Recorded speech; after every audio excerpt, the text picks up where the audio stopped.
Assalamualaikum warahmatullahi wabarakatuh. Saya Elva Elviana dari kelas 2B Ilmu Administrasi Negara.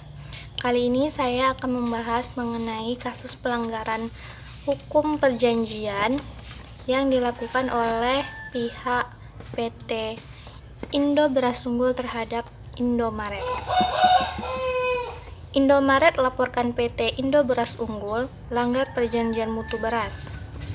Badan Reserse Kriminal atau Barreskrim Polri menerima laporan dari emiten pemilik jaringan minimarket PT Indo Retail Makmur Internasional Tbk atau pemilik merek dagang Indomaret bahwa PT Indo Beras Unggul atau IBU melanggar perjanjian mutu beras.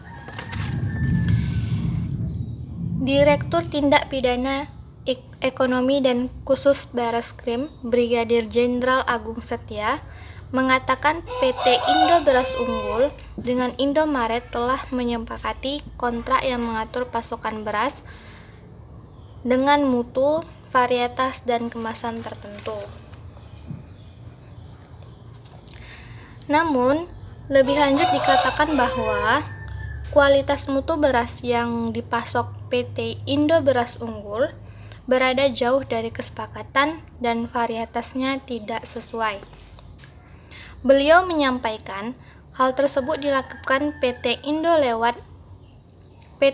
Beras Unggul lewat perintah operasional perusahaan atau working order yang tidak sesuai dengan isi perjanjian kerjasama.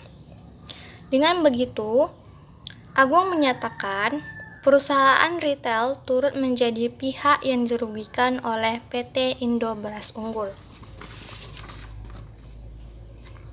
Terlebih menurutnya, PT Indo Beras Unggul tidak hanya menjalin kerjasama hanya satu retail saja.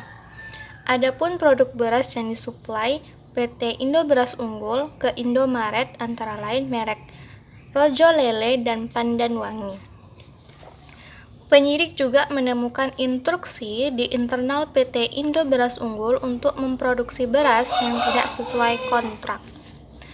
Barreskrim telah menetapkan Direktur Utama PT Indo Beras Unggul, yaitu Trisnawan Widodo, sebagai tersangka kasus dengan dugaan kecurangan terhadap konsumen. Kepala Bagian Penerangan Umum Divisi Humas Polri Komisaris Besar Martinus Sitompul mengatakan, PT Indo Beras Unggul diduga melakukan 3 kecurangan terhadap konsumen.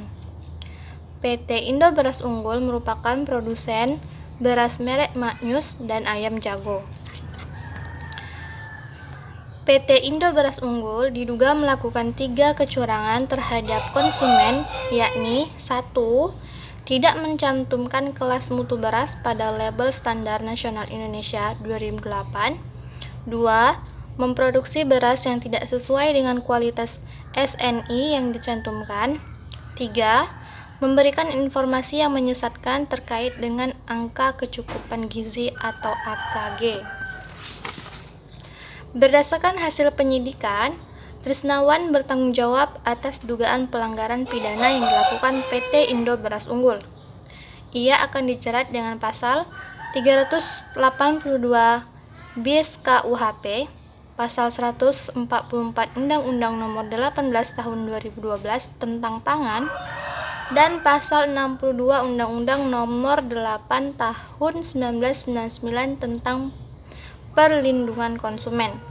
Trisnawan terancam pidana 20 tahun penjara atau denda sebesar 10 miliar rupiah.